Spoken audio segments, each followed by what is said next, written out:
What's cracking YouTube? So today we're gonna be reacting to James Harden getting traded to the Clippers.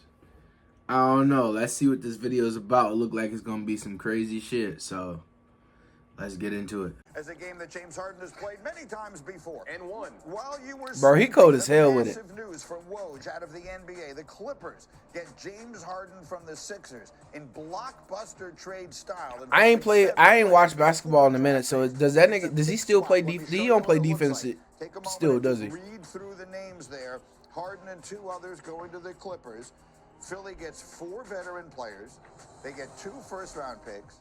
They get 2 second-round picks. They get a future pick swap as well. And so leave it to Woj to upstage NFL trade deadline day with the biggest trade of the NBA season. He had it while you were sleeping overnight. I'm giving you the floor here. We knew this. We knew it's what Harden wanted. It did not always appear that there was going to be an easy path. How did they? That's probably why he didn't play defense, because he wanted to leave. Greeny, in a lot of ways, James Harden eventually wore down the Sixers organization. The idea of reincorporating him into this team that has started off really well, winning 2 of their first 3 games. Tyrese Maxey looks like an all-star. It says he's ecstatic to be going to the Clippers. Sixers had that they were getting the Clippers' best offer now. That got the deal done.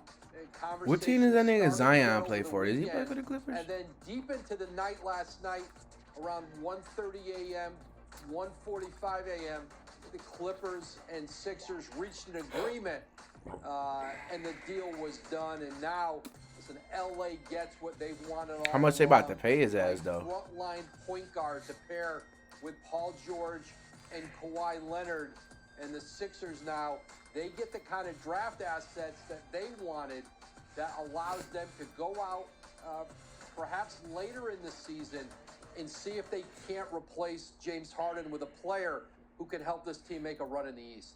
Yeah, so we know this is what Harden wanted. We see what they put together in L.A. Health remains a big question. Shit, LeBron's still in L.A., ain't he? Clearly, that's an insanely talented roster. Let's leave them to the side. What does it mean for Philly? And I guess maybe more to the point, what does it mean for Joel Embiid's future in Philly? But Daryl Morey hopes that they can address Embiid's short-term future, again, by using those draft picks. This big ass shooting threes. Who the fuck is that? To go out later this year and flip those assets in a trade. And certainly the Sixers look at what they got in this deal. They see it as comparable. Why is he running the court like he a point guard? He a point guard. That nigga big as hell. Drew Holiday. Philly bid on Drew Holiday. They didn't have enough. They think now they would have enough, for the next borderline all-star or all-star player who might become available this season. And then next summer, and this has been Philly's plan all along, they have max salary cap space to go out. They can use that in free agency. They could use it in a trade. And so they hope now, as they reshape this roster, they can make a case to Joel Embiid that this is still a place that he can stay and compete for a championship. While you were sleeping, the trade deadline, it blew up, but in the wrong sport. Woj breaking the news overnight that the Clippers have acquired James Harden from the 76ers in a blockbuster deal. We're talking 7 players, 4 draft picks, and a pick swap. Let me show you all the names here. There's a lot on your screen so you can see. This took a lot of doing to get done. Harden and 2 others going to the Clips. Philly gets 4 vets. Really? For Harden, though? 2 first-round picks, 2 second-round picks, and a future pick swap as well. So we've had Woj on live this morning with all the insight into how the deal got done. And here's our man, Timmy Legs, to talk about the aftermath. So this is something we knew was coming eventually, we figured. What does it mean? What's your number one takeaway now that the deal has been done? Well, my first takeaway was I was told I could sleep in because I wasn't on early on Get Up, and I rolled out to see a bunch of missed calls. I knew what had happened without even looking at my phone. Okay. All right, so I look at this situation. At first I say, what took so long? Because this was the obvious eventual landing place for James Harden. And they had to recalibrate, I think, the Sixers, what they thought they could get. They were bodying that big ass nigga.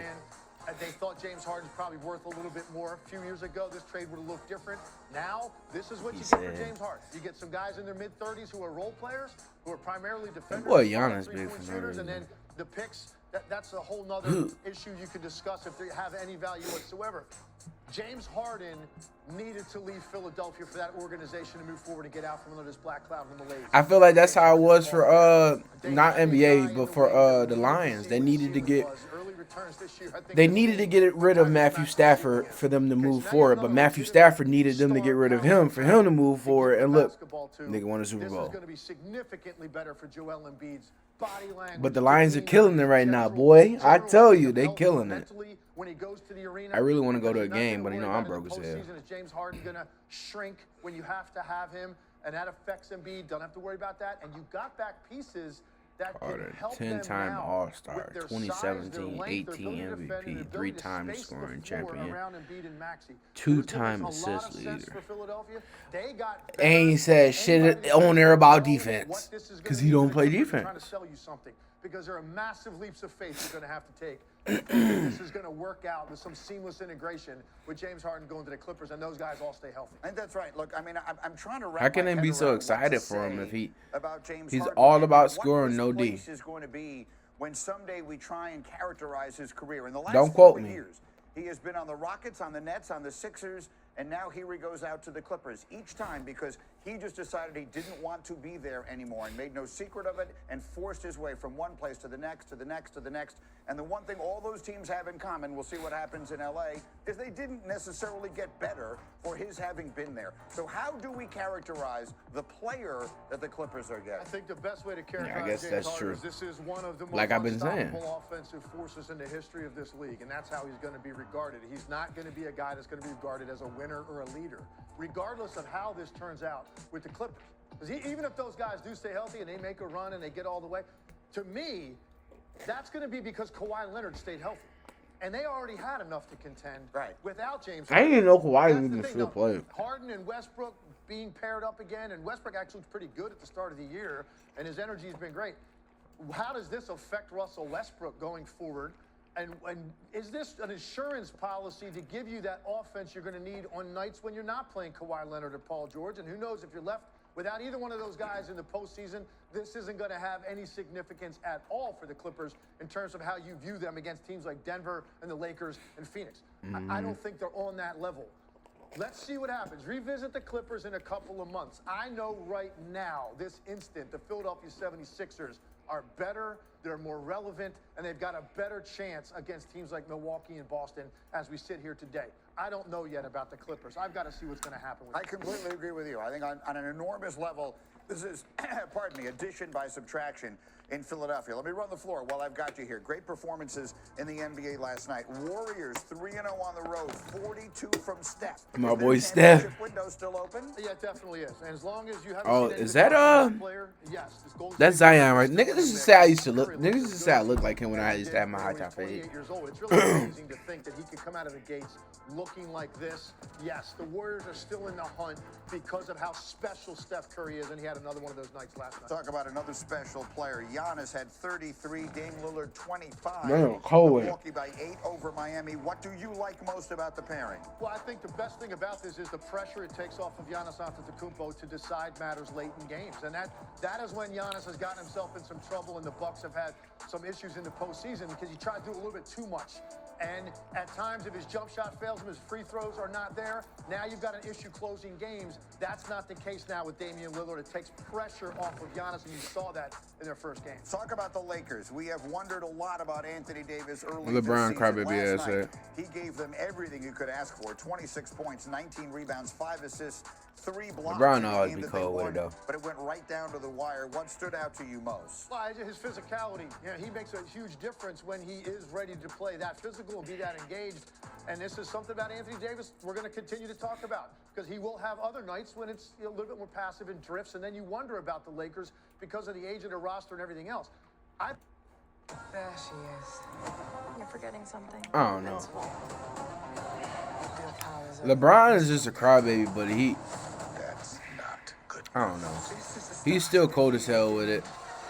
But I don't understand how people can compare him to Kobe and I think they're a tier 1 team, meaning I think there are 5 teams Jordan. right now as I sit here that I say these are the 5 teams that you expect one of those to win a championship at the end of the year. The Lakers are in that category. Phoenix, Denver, Milwaukee, Boston are the other 4. Then you've got that next layer of teams where I would put a team like Golden State, probably have to put the Clippers into that category as well if a lot of things go right. Philadelphia probably in that category.